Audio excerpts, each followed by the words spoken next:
പരോക്ഷ് എന്ന് പറഞ്ഞിട്ടൊരു തുളു ഷോർട്ട് ഫിലിമുണ്ട്. വലിയ പറമ്പൊക്കെ ഉള്ളൊരു വീട്.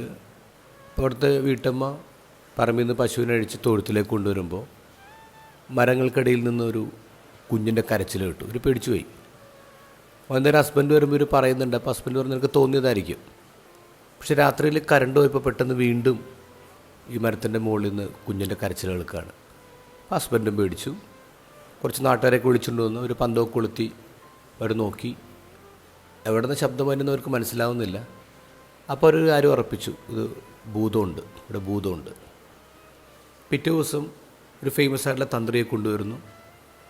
കാര്യങ്ങളൊക്കെ പ്രശ്നം വെച്ച് പഠിച്ചു. നൂലൊക്കെ കെട്ടി ആ പരിസരത്ത്, ശബ്ദം വന്ന പരിസരത്ത് വലിയ പൂജയൊക്കെ നടത്തി. ഇവരന്ന് രാത്രി സമാധാനമായിട്ട് കിടന്നുറങ്ങി. പിറ്റേ ദിവസം നേരം വെളുക്കുന്നതിന് മുമ്പ് പശുവിന് തീറ്റ കൊടുക്കാൻ വേണ്ടി ഈ വീട്ടുകാർ തൊഴുത്തിലേക്ക് പോകുമ്പോൾ ഒരാളനക്കം. ഇവർ പേടിച്ച് നിലവിളിച്ചു. ഭർത്താവ് ഓടി വന്നു.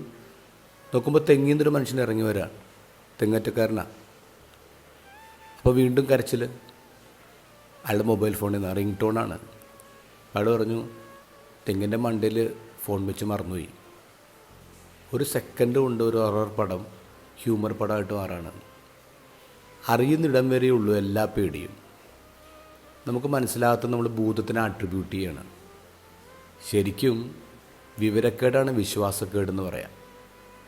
ഇന്നത്തെ ഗോസ്പലിൽ വെള്ളത്തിന് മീതെ നടക്കുന്ന ഈശോയെ കണ്ടപ്പോൾ ശിഷ്യന്മാർ അത് ദൈവമെന്നല്ല പറഞ്ഞു, അത് ഭൂതമാണ്.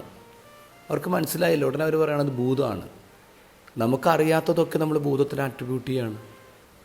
നമ്മളെന്തെങ്കിലും പേടിപ്പിക്കുന്നുണ്ടോ? മനസ്സിലാക്കുക, അപ്പുറത്ത് ദൈവമല്ല, അത് ഭൂതമാണ്.